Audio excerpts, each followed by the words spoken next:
Alloh taoloning qudrati, Alloh taoloning bilimi, Alloh taoloning rahim shafqati, Alloh taoloning hikmati.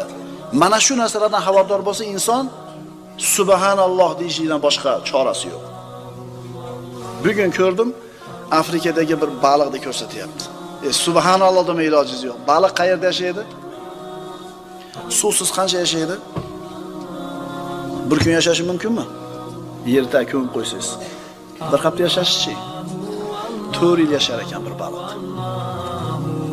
Afrikada bir qurg'oqchilik bo'ladi-yu, oylab yomg'ir yog'may qurib ketadi. Shu ko'llarda, mana lujalarda, ko'lmalarda yashaydigan baliq bor ekan, kattagina ekan.